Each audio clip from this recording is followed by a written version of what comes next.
यदि आप रात में सोते समय भयानक सपने देखते हैं जिससे आपकी नींद खराब हो जाती है, और कई कई इतने भयानक सपने होते हैं कि हमें नींद भी नहीं आती है, तो भविष्य पुराण में कहा गया है कि यदि आपने कोई गलत सपना देख लिया है तो आप पुनः सोइए।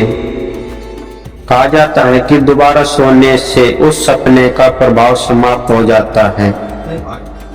और यदि और अधिक भयानक सपना है तो आप उस सपने के प्रभाव को कम करने के लिए भगवान के नाम का स्मरण करें, यज्ञ करें, मछलियों बंदरों को भोजन दें और गौ माता को भोजन दें। कहा जाता है कि जो कोई भी भगवान के चरणों का चरणामृत ग्रहण करता है, अपने सर पर चंदन लगाता है, गले में तुलसी माला कंठी धारण करता है, कहा जाता है कि उसको बुरे सपने नहीं आते हैं। यदि फिर भी आपको बुरे सपने आते हैं तो कहा जाता है कि बुरा सपना आता है या तो आप पुनः सोइए, यदि फिर भी याद रहता है तो उसे औरों को बताइए। कहा जाता है कि औरों को बताने से उस सपने का प्रभाव समाप्त हो जाता है। परंतु यदि अच्छा सपना आता है तो हमें पुनः नहीं सोना चाहिए और उस सपने को कभी किसी को नहीं बताना चाहिए, क्योंकि बुरे सपने को बताने से उसका प्रभाव समाप्त हो जाता है।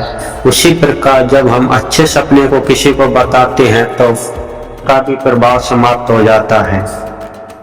इसीलिए यदि आपको बुरे सपने आते हैं तो आप सपना देखते हैं और रात में आपकी नींद खुल जाती है तो आप पुनः सोइए, जिससे उसका तो प्रभाव समाप्त हो जाएगा। परंतु कभी कभार सपने हमारे जीवन में हकीकत हो जाते हैं और कई कई भयानक सपने भी होते हैं। इसलिए जब कभी भी आप सो, भगवान का स्मरण करके ही सोना चाहिए। कहा जाता है कि जब हम भगवान का स्मरण करते हुए सोते हैं तो हमें सिर्फ भगवान की मंदिर, उसकी मूर्ति और उससे संबंधित भजन कीर्तन और संतों के ही दर्शन होते हैं। इसलिए सोते समय हमेशा भगवान का स्मरण करके ही सोना चाहिए। इससे भी आपके जीवन में कभी भी रात में बुरे स्वप्न नहीं आएंगे।